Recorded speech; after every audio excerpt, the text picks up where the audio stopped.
اللهم صل على سيدنا محمد وعلى آل سيدنا محمد.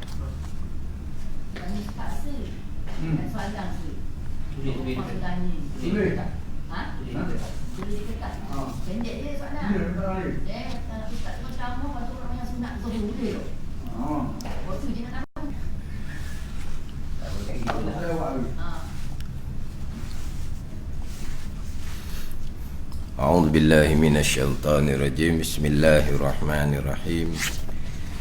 الحمد لله رب العالمين، والصلاة والسلام على سيد المرسلين وعلى آله وصحبه أجمعين. رب اشرح لي صدري ويسر لي أمري واحلل عقدة من لساني يفقه قولي. سبحانك لا علم لنا إلا ما علمتنا إنك أنت العليم الحكيم. ولا حول ولا قوة إلا بالله العلي العظيم. Kitab Hidayatus Sibyan, muka surat 11, baris yang ke-11 daripada bawah. Muka surat 11, baris yang ke-11 daripada bawah. Qala al-muallifu rahimahullahu ta'ala wa nafa'ana bi'ulumihi amin. Dan bermula tiap-tiap yang cair, tiap-tiap yang cair, tiap-tiap benda yang cair lagi memabukkan, yang cair lagi memabukkan, iaitu tiap-tiap yang cair lagi memabukkan, dinama akan dia arak, iaitu arak, najis ia arak. Dan bermula tiap-tiap yang cair lagi memabukkan, iaitu tiap-tiap yang cair lagi memabukkan, dinama akan dia arak, iaitu arak, najis ia. Ni yang kita nak bicara berkaitan dengan benda-benda yang dihukumkan najis. Benda-benda yang dihukumkan najis. Tiap-tiap yang cair lagi memabukkan, dinama akan dia, iaitu tiap-tiap yang cair lagi memabukkan, dinama akan dia arak. Ni. Kemudian nak bicara berkaitan dengan arak, iaitu arak, najis ia. Jadi arak hukumnya adalah najis. Kemudian apa dia arak? Arak adalah tiap-tiap benda yang cair yang memabukkan, itu arak. Kalaulah memabukkan tetapi dianya adalah beku, keras, tidak cair, tidak dinamakan arak, maka tidak dihukumkan najis. Dia gitu. Jadi sekarang ni kita masih lagi bicara berkaitan dengan, dia panggil apa? Terdahulu dobik najis. Dobik ni kita kata gak sipir najis. Sipir najis. Nak kenal dahulu barang, benda, ain yang dihukumkan najis. Kemudian barulah kita bicara berkaitan dengan macam manakah kaifiat, cara menyucikan najis. Jadi sebelum nak bicara cara menyucikan najis, kena kenal dahulu apakah dia barang yang dihukumkan najis. Kemudian cara menyucikan najis. Cara menyucikan yang najis, sebab di antara syarat untuk sah sembahyang adalah suci daripada najis. Jadi sekarang ni di antara benda yang dihukumkan najis adalah arak. Arak dihukumkan najis. Arak ni apa benda pula yang dipanggil arak? Arak ni tiap-tiap benda yang cair yang memabukkan. Arak ni kullu ma'iin muskirin, atau arak. Ni kata-kata ulama. Kullu ma'iin muskirin, tiap-tiap benda yang cair lagi memabukkan dipanggil arak. Kullu ma'iin muskirin, tiap-tiap benda yang cair yang memabukkan namanya arak. Arak hukumnya najis.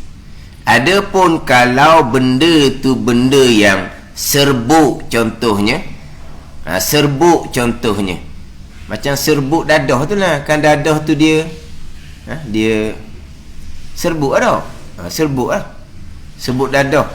Maka dadah tu memabukkan, tapi dadah tidak cair, maka tidak dihukumkan najis. Lepas tu panggil najis dadah. Najis dadah tu bukan nak cerita zat najis, zat dadah, ain dadah tu najis. Nak ceritanya kena jauhi dadah sebagaimana kita jauhi daripada najis. Begitu je lah. Kalau nak cerita najis yang sebenar, jauhi daripada najis arak. Betul. Memang arak, dia punya zat dia tu, dia punya ain dia tu hukumnya adalah najis. Maknanya kalau arak tu kena di pakaian kita, kena basuh pakaian tu. Haram minum tu bicara lain pula. Haram minum tu bicara lain. Sekarang ni kita bicara zat benda tu, najis ke tidak. Zat benda tu najis ke tidak. Jadi maknanya kalaulah benda tu najis, minumnya tidak, tetapi kena di tubuh kita, maka wajib kita kena basuh. Sebab apa? Sebab najis. Pada ni ada pun serbuk dadah, daun ganja. Ganja apa ni? Ganja serbuk kot ganja. Ganja ke apa dia? Kan dia biasa buat pameran tu kan. Buat pameran tu, dia ada ditunjuk mana benda tu, ditunjuk jaruh apa kan, pameran hak bahagian dadah tu lah. Bahagian tindakan pencegahan dadah tu dia ada kan, dia buat pameran. Tapi kalau dadah memang dia macam gandum tau, kan gitu. Macam gandum tak, diserbuk. Lepas tu ganja, heroin ke apa? Ke dadah tu dah heroin dah? Sama? Dadah dengan heroin sama? Bukan heroin hok nari tu. Heroin kau tu. Mana heroin dengan dadah tu benda sama? Nama candu.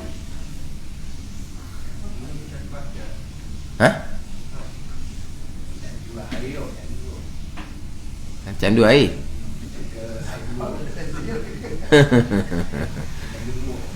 Dok lah, memang dok biasa belaka, tapi benda tu ada dalam ni poster-poster kan. Dia ada dalam poster-posternya. Tapi kalau setakat ingatnya dadah je lah. Dadah tu dia serbuk tu je lah. Jadi kalau lah kan dia dadah dalam jual kecil-kecil tu kan, dalam plastik ya. Mana kalau kita rapah dadah, lepas tu kita buat poket contohnya, tiba-tiba kita terlupa, kita semayang dalam keadaan dadah ada dalam poket. Warna hukum apa? Bukan najis. Mana najisnya? Cairan yang memabukkan. Barulah hukum arak hukum najis.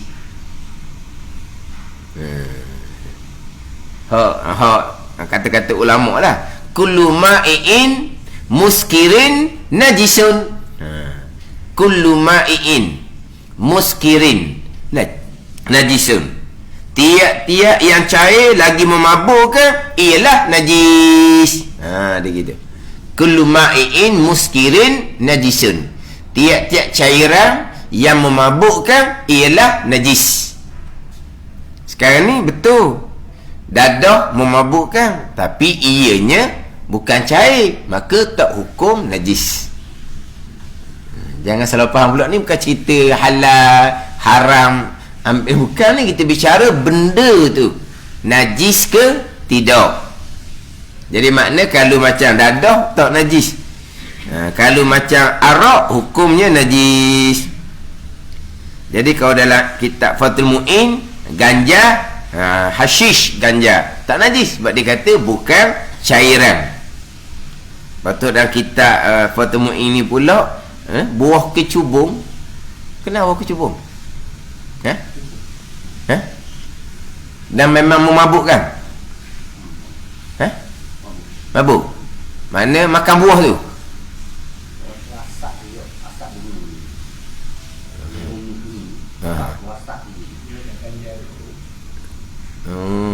Bukan makan buah dak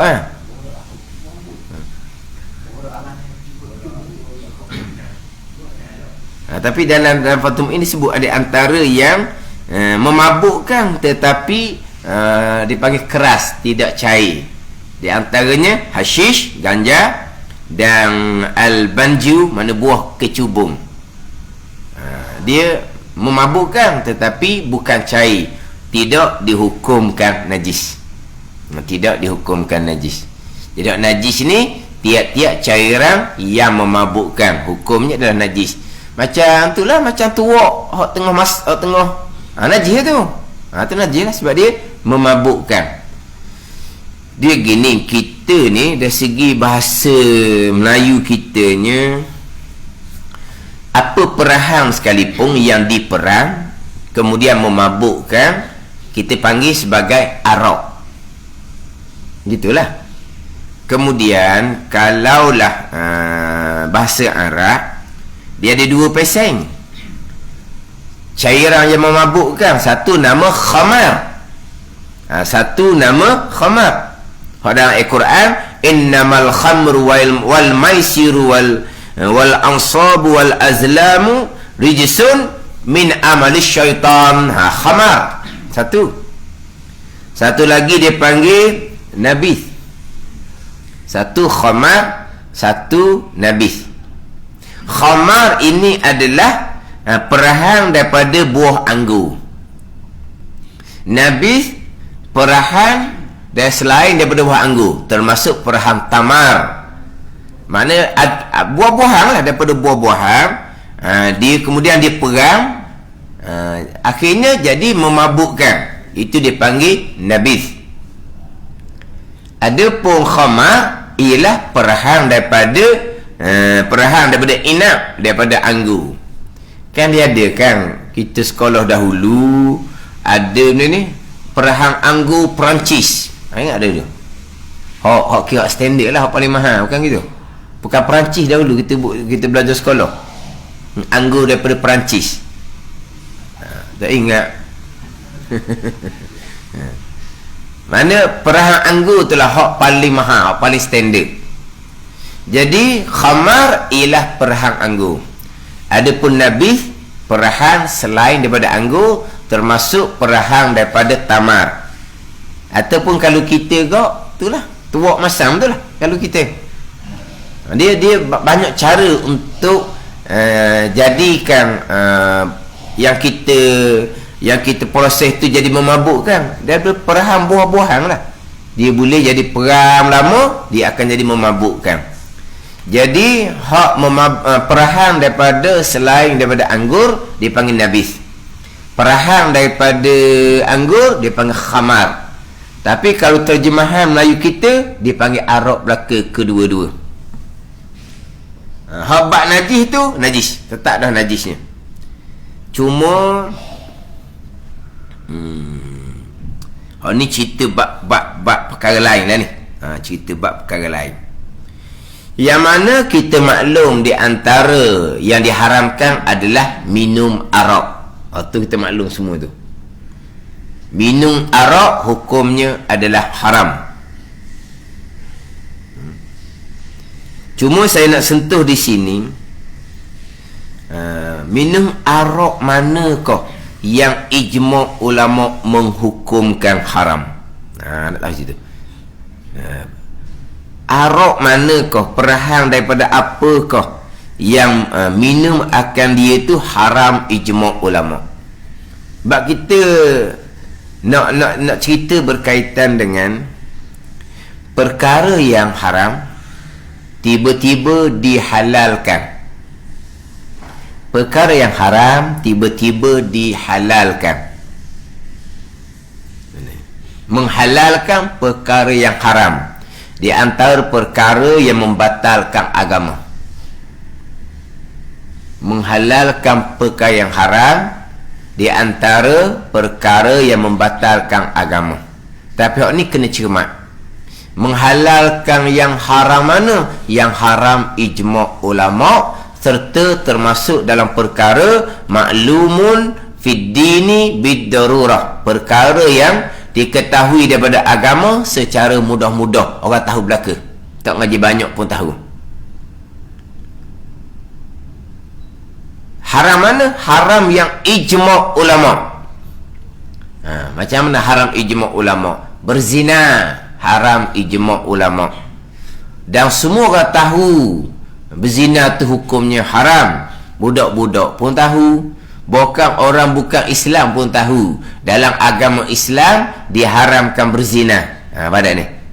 Jadi berzina haram ijma' ulama, dan diketahui secara mudah, orang tahu belaka, tiba-tiba dihalalkan. Kenapa nak haram berzina? Suka sama suka. Hak haram ni gogo sudahlah sebab dipaksa. Kalau berzina suka sama suka, halal. Murtad ni wal iyazabillah. Sebab dia sudah engkar perkara agama yang ijma' ulama yang diketahui ramai. Engkar apa panggil tu? Apa mana engkar? Hak haram ijma' ulama jelas-jelas semua orang tahu ianya haram, tiba-tiba kita kata halal, dipanggil engkar, maka batal agama, batal Islam. Ada ni. Adapun semata-mata di berzina, itu tak panggil engkar. Itu langgar hukum. Dia engkar dak hukum. Engkar hukum ni dia kata hak haram tu halal, hak halal tu haram. Itu bukan engkar. Sekarang dia tak engkar hukum, dia langgar hukum agama. Dia tak engkar. Itu kena faham molek situ. Contoh-contoh. Sembahyang wajib ijma' ulama. Semua orang tahu kewajipan sembahyang.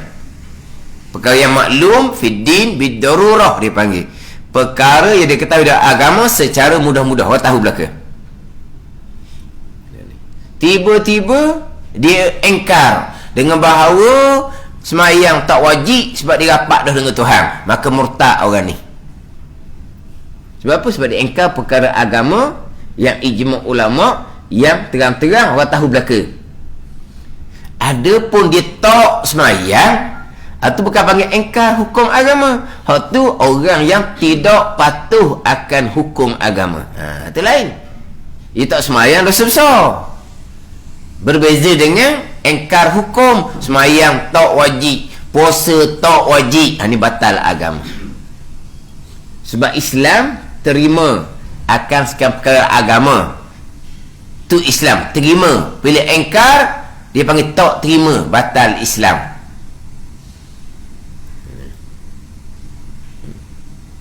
Jadi hak kita balik kepada hak perkara yang haram, engkar dengan bahawa kata halal. Perkara yang haram mana? Yang ijma' ulama. Kalau berzina, jelas ijma' ulama. Kita nak pergi kepada minum arak. Kita tahunya haram. Manakah yang haram ijma' ulama? Apabila dia halalkan, batal agama dia. Ni kena. Kita bukan nak minum hak pandangan hak kata tidak haram, bukan ni. Kita nak pastikan manakah arak yang diminum yang haram ijma' ulama, yang menghalalkan jatuh murtad. Dia arak yang haram ijma' ulama adalah khamar, perahan daripada anggur. Itu haram ijma' ulama. Mabuk ke tak mabuk yang meminum, haram ijma' ulama. Khamar ni apa ni? Perahan al-muttakhazatu minal inabi, yang dibuat daripada inab, daripada anggur. Itu khamar. Itu haram ijma' ulama. Selain daripada perahan inab, anggur, dia panggil nabis, itu khilaf ulama. Mazhab Maliki dia tidak menghukumkan arak jikalau bukan perahan anggur. Kalau minum tu jadi mabuk, haram kih lain, haram kih mabuk, bukan haram kih arak. Kalau minum jadi mabuk, minum teh, nyakit benda awal kita jadi mabuk, haram juga minum. Tak tahu nyakit apa gitu, minum kopi jadi mabuk, maka minum kopi haram lah. Haram kerana arak, bukan haram kerana memabukkan. Adapun kalau khamar ni haram kerana arak ijma' ulama, walaupun tidak mabuk. Pandai ni. Jadi kalau perahan tu bukan daripada anggur, perahan daripada tamar contohnya, dipanggil nabis, tidak dihukumkan arak, minum tidak jadi mabuk, maka halal. Itu mazhab Maliki. Itu mazhab Maliki. Kadang-kadang di tempat mereka, iklim mereka sejuk, tak jadi mabuk. Tapi bukan perahan anggur. Perahan anggur haram ijma' ulama, menghalalkan, jadi murtad orang ni, waliyazabillah. Dah boleh minum lah kalau perahan lain daripada anggur, tidak dihukumkan arak. Tapi kalau mabuk, kalau macam kata tuak masang, itu bukan perahan anggur. Tak mabuk, mabuk haram lah kerana mabuk. Tapi bukan kerana arak, kerana mabuk. Dia kot tu. Bukan tak haram, haram kalau mabuk. Tadilah minum teh, minum kopi jadi mabuk, haram juga, haram kerana mabuk. Ini cerita-cerita lah. Dia kata di Afrika, orang Islam, rumah orang Islam, dia kata tiba-tiba dalam almari dia tu ada botol-botol arak. Dalam almari dia tu ada botol arak. Jadi orang Islam apa gitu tu, ada botol arak apa semua tu, orang Islam masa mana tu ada botol arak. Dia bermazhab Maliki. Mereka tidak menghukumkan arak jikalau bukan datang daripada perahan anggur. Jangan cepat-cepatlah kitanya. Pandai ni. Cuma bahagian kitanya, kita bermazhab Syafi'i dan jumhur mazhab, kebanyakan mazhab, yang memabukkan dipanggil arak belaka. Wa imma daripada perahan, selain daripada anggur sekalipun. Itu mazhab Syafi'i dan jumhur kebanyakan mazhab. Tu kita faham dah bahagian kita ni. Cuma yang kita nak cermatnya, kalau seseorang tu menghalalkan arak, menghalalkan arak, kamu ni menghalalkan arak ni, haram ijma' ulama, kafir kamu ni. Nanti dulu, arak mana yang dihalalkan? Nak tahu situ. Arak mahal itulah perahan anggur, murtad, wal-iyazabillah, batal Islam dia. Arak mana tu? Itulah kita panggil arak, kita panggil arak belaka. Itulah hak murah-murah, itulah bukan perahan anggur, halal. Tak jadi kafir sebab bukan ijma' ulama. Tak ada kena-ngena kita nak minum nak apa ni, sebab kita bermazhab Syafi'i. Cuma yang saya nak tekan di sini, sebagaimana pernah ditekan oleh almarhum tugu saya Babu Najibuddin Kerandang, menghalalkan zina jelas ijma' ulama, murtad orang ni, wa'liyazabillah. Menghalalkan arak kena usul dulu, kena usul, kena tanya dulu, kamu ni arak halal-halal ni, arak mana yang kamu kata halal ni? Kena usul dulu tak? Kena tanya dululah. Arak mana yang kamu kata halal ni? arak dari perahang anggur, batal Islam. Itu ijma' ulama haram tu. Itu adalah khamar. Arak mana yang kamu halalkan ni? Tu arak murah-murah tu lah. Bukan perahang anggur. Maka mazhab Maliki. Tapi kalau mabuk, mazhab Maliki haram juga. Haram kerana mabuk, bukan haram kerana arak. Mana ni? Lepas tu duk jual-jual tu, dia perahang anggur memang mahal. Itu setakat yang saya tahulah. Perahang anggur memang mahal. Lepas tu duk jual, kena stok betul. Itu apa dia tu? Bir.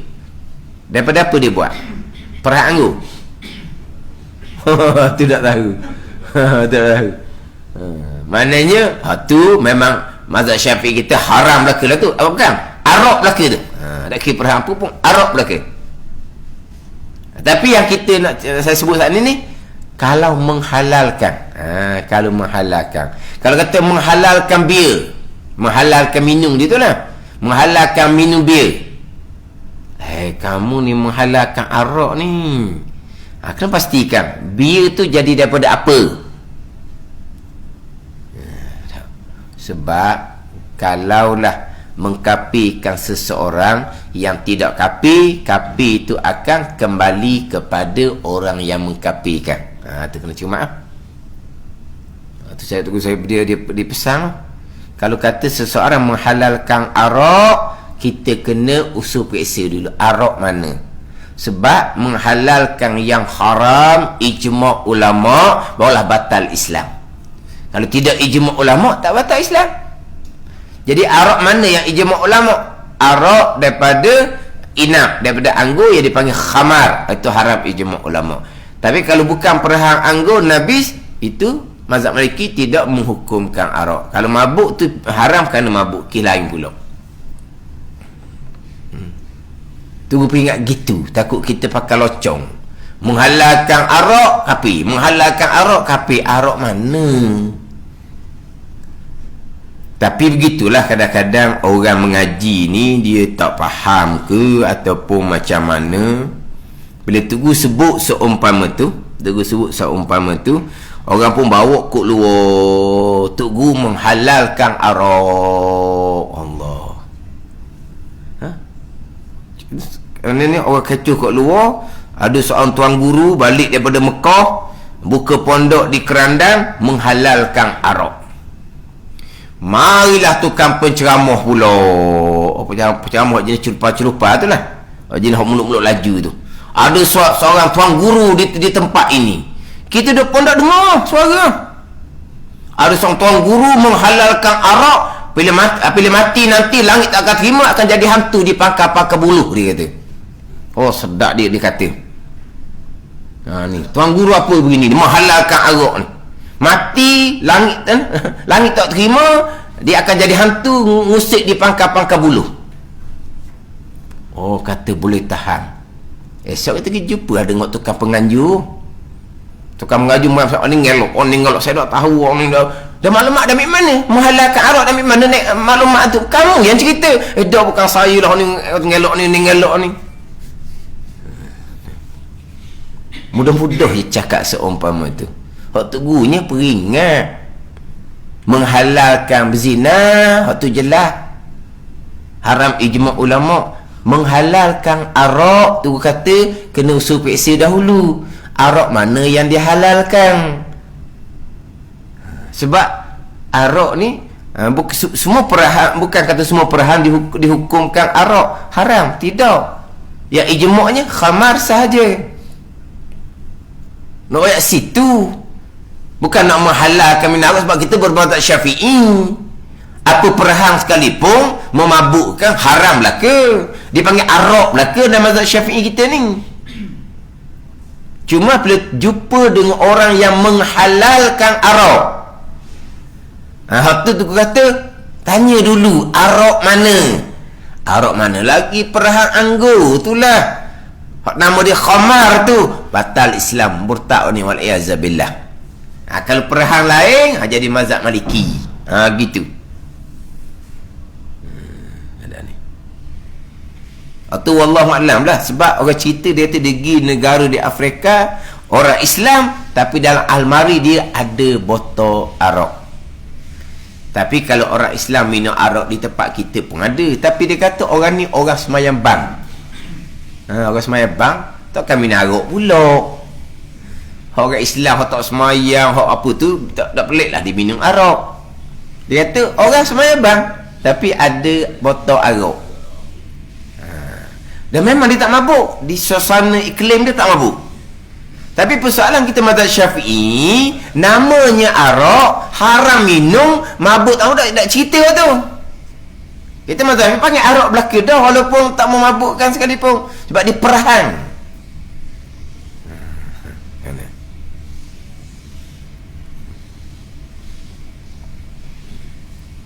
Oh sedap dia tu tuang, ada tok guru pondok seorang menghalalkan minum arak. Oh dia kutuk. Suara speaker kuat lah.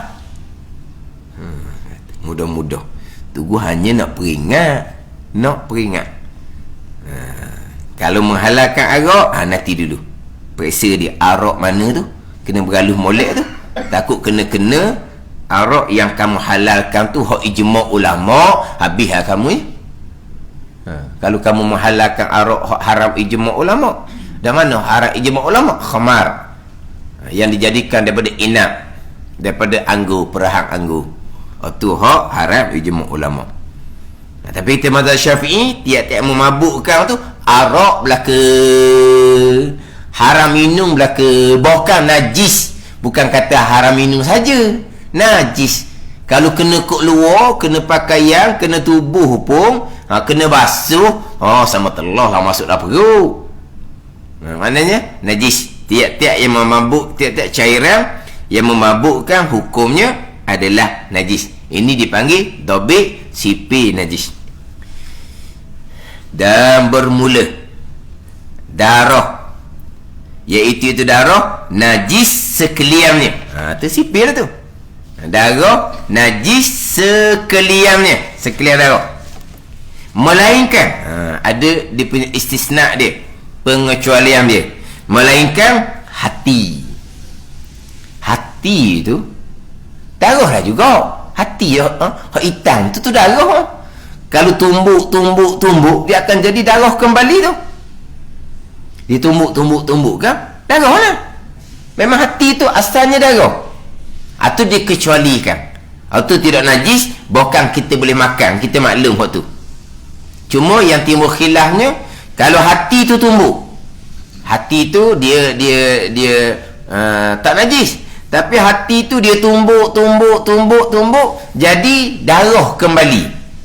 Apa hukum darah yang tumbuk daripada hati, yang hukumnya adalah suci? Jadi setengah pandang mengatakan kembali najis. Kembali najis. Setengah pandang mengatakan hati tak najis, tumbuk je darah, tak najis juga, bahkan halal dimakan. Pula jadinya. Dak sekarang ni hati tu tak najis. Hati tu tak najis. Kemudian halal dimakan. Hak kita maklum lah, sembelih-sembelih tu lah. Kalau hak bangkai, semua hak ada tu najis belaka. Gitu pula.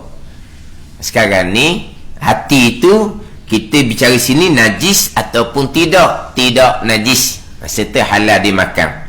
Tapi masalah bila hati tu ditumbuk-tumbuk jadi darah kembali, setengah pandangan hukum asal hati tak najis, tumbuk hancur pun tak najis juga. Setengah pandangan bila kembali menjadi darah, kembali najis dan haram kita makan, kita minum lah, kita kata haram. Ini kira hati hak asal. Yang mana hati itu adalah darah tapi dikecualikan daripada hukum najis. Dan jantung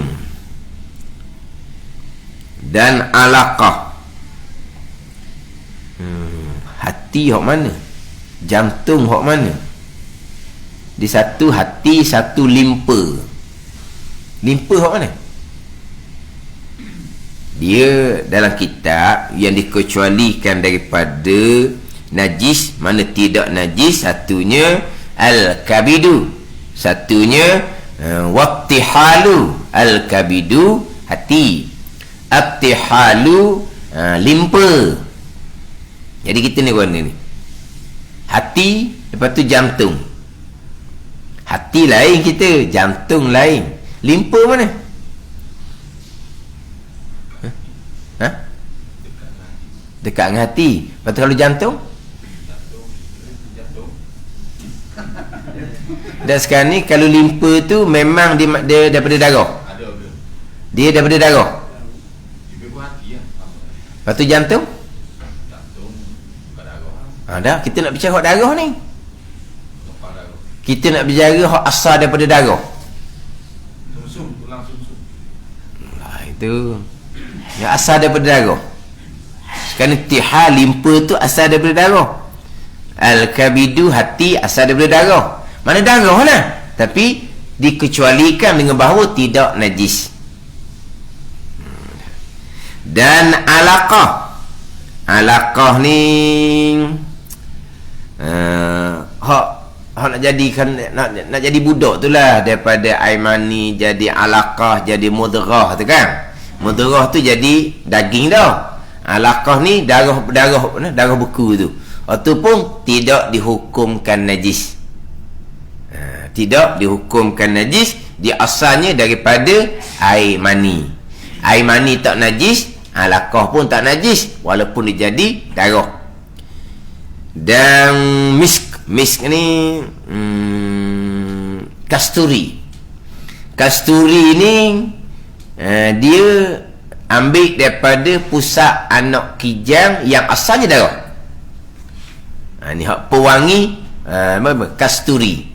Hak kasturi dia macam pewangi lain, dia lambat hilang. Dia lambat hilang. Jadi kasturi ni asalnya daripada darah, daripada pusat anak kijang. Hukumnya suci walaupun asalnya daripada darah sekalipun. Sekalipun anak kijang tu tak semelih sekalipun, bangkai sekalipun, dia punya kasturi dia tu tidak dihukumkan najis. Tidak dihukumkan najis. Ini cerita hak tak najis ni. Asal hati tapi hukumnya tak najis. Tadi dia asal daripada darah tapi hukum bendanya tu darah tapi hukumnya tak najis. Alaqah darah tapi tak najis.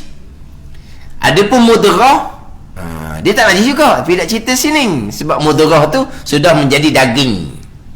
Jadi kalau guguran keluar mudrah, mana keluar daging tu lah, tak najis.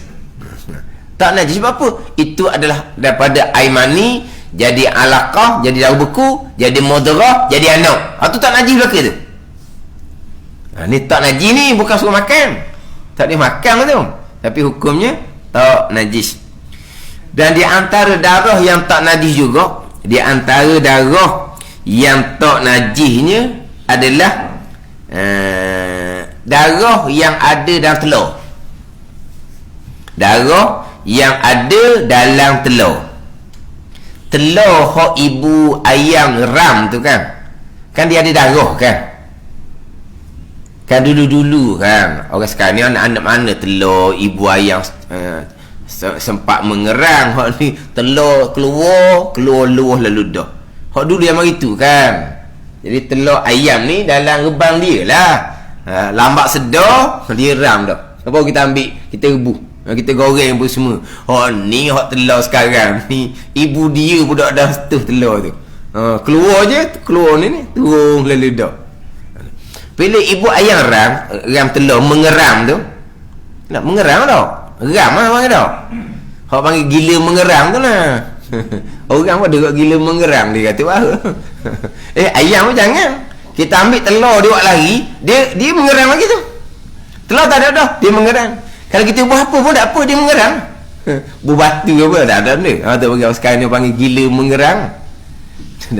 Bila biasanya nak goreng tu lah, bahasa nak bila nak goreng, pecah telur. Bila pecah telur adalah darah tak najis. Sebab darah tu akan jadi ayam. Ayam tak najis, darah tu pun tak najis. Orang tua kita kan kadang-kadang kan, dia ni dia khutih ke? Ha? Dia panggil dia khutih. Dia khutih nak buang darah tu lah. Dia khutih nak buang darah. Payah juga. Ingat tak? Kan dia muka lekat kan telur ni kan dia laik pun. Jadi nak cabut darah tu kan bukannya mudah. Darah tu tak najis. Tak buang pun tak apa. Dia darah dalam telur tak najis selagi telur tu bukan telur tembelang. Kalau telur tembelang tu lain lah, tu hukumnya adalah najis. Ni cerita pengecualian yang ianya adalah darah tetapi tidak dihukumkan najis. Selain daripada tu, semua darah hukumnya najis. Cuma darah ni dia najis yang mana darah ni dia daripada darah jadi air mani. Darah jadi air mani. Bila air mani itu suci, maka darah walaupun najis sekalipun dia ringan sedikit. Darah ni najis memang najis lah.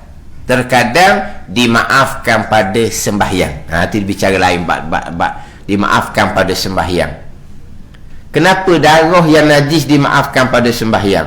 Sebab darah tu jadi air mani. Air mani jadi manusia. Jadi darah najis ni, najis dia ringan je. Maknanya kalau kita tengah semayang, sedar-sedar bekas pacak gigi. Maknanya di betih kita tu sejuk dengan darah. Kain pelekat kita pula berjeruk dengan darah. Sejadah tempat semayang pun ada darah. Darah pacak tak ada dah. Kita tu masa mandi tu kita tengok dah, tak jumpa pun. Tengah semayang tengok Allah darah penuh di betih contohnya. Jangan berhenti semayang. Banyak tu, banyak mana pun dimaafkan. Pada ni najis, titik pun najis. Ni kita bicara najis ni. Tu bicara lain pula. Sebab syarat sah semayang suci daripada najis yang tiada dimaafkan.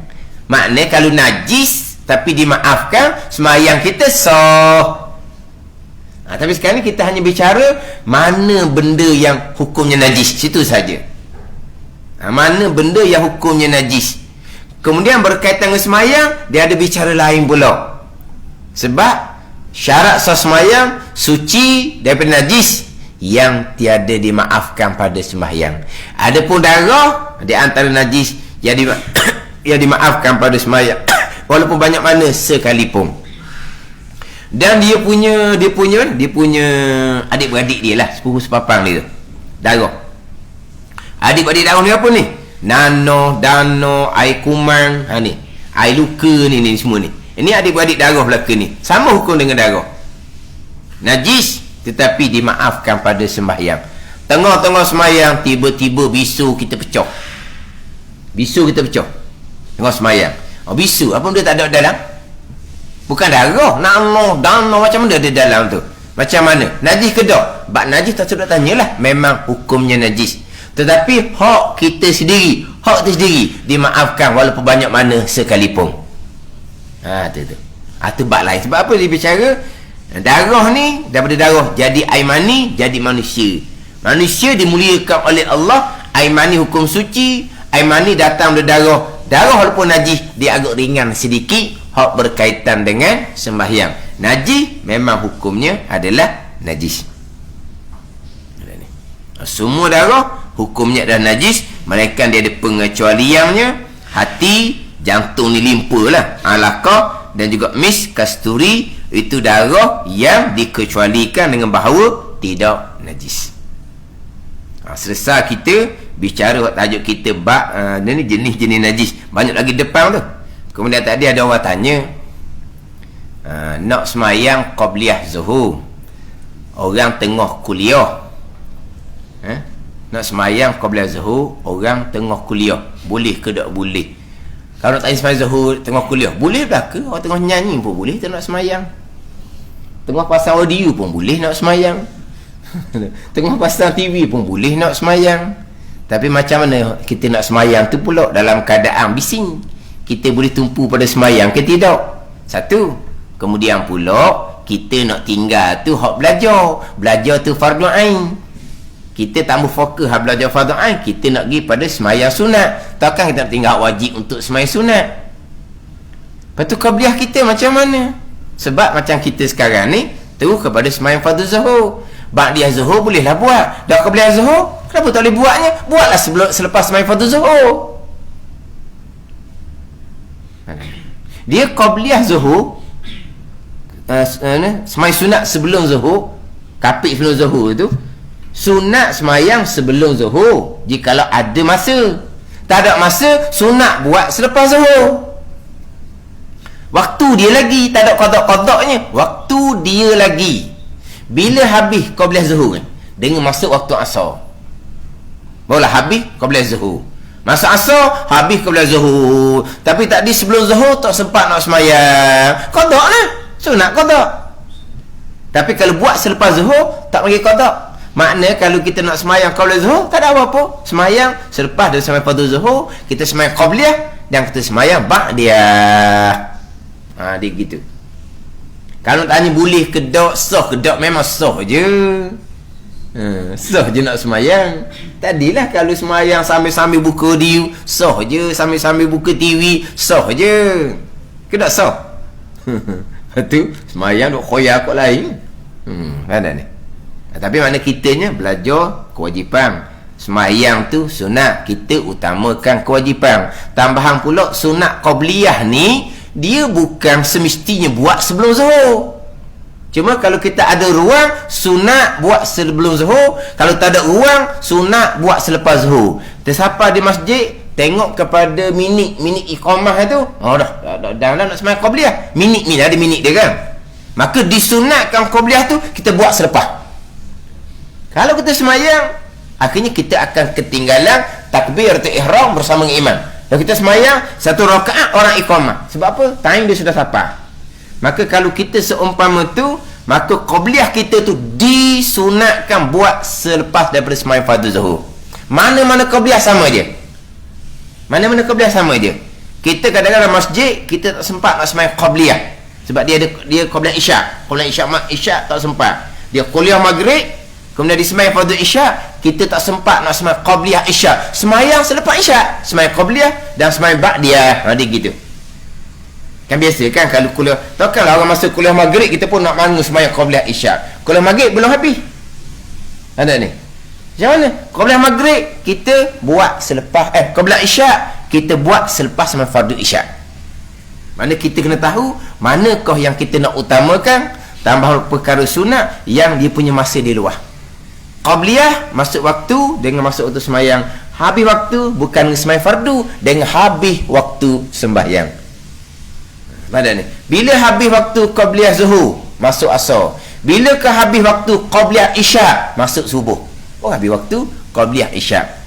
Habis waktu qabliyah dengan habis waktu sembahyang. Dan bermula dan demikian lagi najis segala nanah dan tahi dan wadi dan mazi dan air luka yang berubah baunya dan danah dan air melepuh yang busuk, itu semua tu sejenis daripada darah yang mana najis tetapi dimaafkan disebut dengan sembahyang. Wallahu a'lam. Bismillahirrahmanirrahim. Alhamdulillahirabbil alamin wassalatu wassalamu ala sayyidil mursalin wa ala alihi wa sahbihi ajma'in. Allahumma iftah alaina futuhal arifin. Allahumma allimna ilma akdamin wa fahimna famas sabiqin warzuqna ruqat talibin. Allahumma zidna ilman wa alhiqna bis salihin. Wa sallallahu ala sayyidina Muhammadin wa ala alihi wa sahbihi wa sallam. Walhamdulillahirabbil alamin.